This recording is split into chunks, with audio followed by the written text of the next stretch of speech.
জীবনে না পাওয়ার কষ্ট কেমন করে হালকা করতে পারি, কেমন করে এটাকে ছোট করতে পারি, কষ্টের লেভেলটা কেমন করে কমাতে পারি, এটা জানার দরকার আছে না নাই?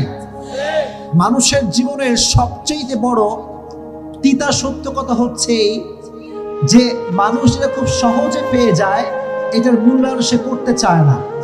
আর যেটা সে পায় নাই, যোগ্য ছিল না তার, তবুও সে এটার প্রতি মায়া কমাতে পারে না। এটা মানুষের জীবনের সবচেয়ে বড় তিতা সত্য কথা। কলিজার টুকরা যুবক, আমার বোনেরা, জীবনে যদি না পাওয়ার কষ্টকে হালকা করতে চান, একটা বাক্য অলওয়েজ মাথায় রাখবেন, अगर जिंदगी में सब कुछ मिल जाए तो तमन्ना किस बात की करूंगा मैं। জীবনে যদি সব কিছুই পেয়ে যাই, তাহলে আশা বলতে তো কিছু থাকবে না। জীবনে বাঁচতে হলে একটা আশার দরকার আছে না নাই? জীবনে থাকার জন্য, বেঁচে থাকার জন্য প্রত্যেকটা ধাপে ধাপে রবের উপরে একটা ভরসার দরকার আছে না নাই?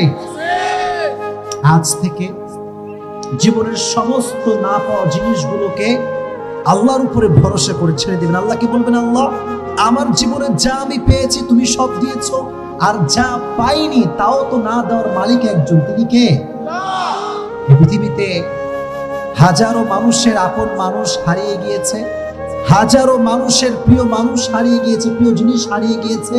আর ইতিহাসের এই সব মানুষগুলো একটা বাক্য বলেই নিজেকে প্রশান্ত রেখেছে, বাক্যটার নাম হচ্ছে আল্লাহ ভরসা। সুবহানাল্লাহ পড়ে। আচ্ছা বলেন, সব বিষয়ে একটা বাক্য বলবো, আল্লাহ ভরসা। বলেন না আল্লাহ ভরসা।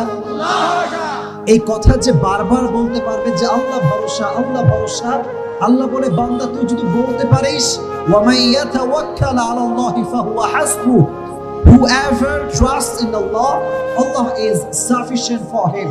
যে ব্যক্তি আল্লাহর উপরে ভরসা করে, আল্লাহ একাই তার জন্য যথেষ্ট হয়ে যায়। এজন্য আজ থেকে জীবনে না পাওয়া জিনিসটি কোনো টেনশন নাই, কোনো হতাশা নাই, কোনো অভিযোগ নাই, কোনো ছেঁকা খেয়ে বেকা হওয়া যাবে না। ঠিক কিনা বলে?